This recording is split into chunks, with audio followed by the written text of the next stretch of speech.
Hi, everyone. Just wanted to quickly welcome you to week two and kind of show you what you're responsible for this week. So, as you remember, week one was kind of a getting to know you. You did your check-in assignment where you shared about yourself. You did the dream job assignment where you would kind of, it's a good exercise to get us to start thinking about, like, in a perfect world, what kind of job we want to have.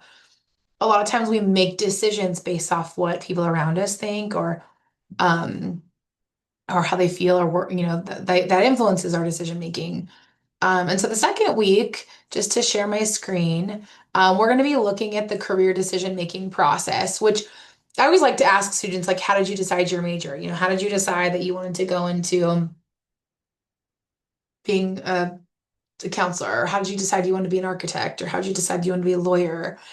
Because I talk about this week, how the best way to make a career decision, which is really like self-assessment, understanding about ourselves, our personality, our skills, our interests, and then, weighing the pros and cons, and then sampling some careers out by taking classes and doing internships, and then making a decision.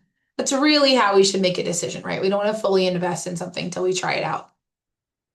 So we'll talk about this week, and you have two things that you're responsible for. One is the week two video review and discussion. So this week, I want you to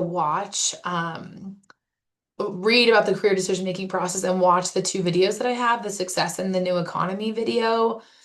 Let me show you where they are. So they're in week two, right here, college decision making.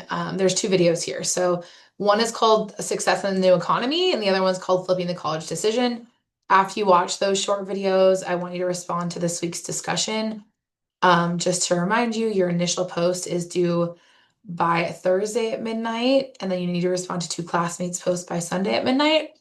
And then the other thing you're responsible for this week is taking career assessments. So the next like 3 or 4 weeks, we're going to be spending time on these specific career assessments. So I want you to click here, and I have a link. It's highlighted here in blue. And you click on this link, it's going to take you to, um, it's not working right now because it's not active yet, but it's going to take you to a place where you can take something called the Myers-Briggs assessment or the MBTI. You'll hear me refer to it as that. And you'll also take the strong interest inventory. Make sure you read through Canvas because I want you to kind of be in the right state of mind when you're taking the assessments.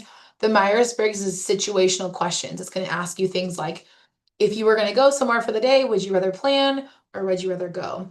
And you kind of want to go with your first instinct. That one is like 90 something questions. I think it's 93 questions. The strong interest inventory is very different. That's like 200, over 200 questions. And that one is having you rank how much you might like something from like strongly like to strongly dislike.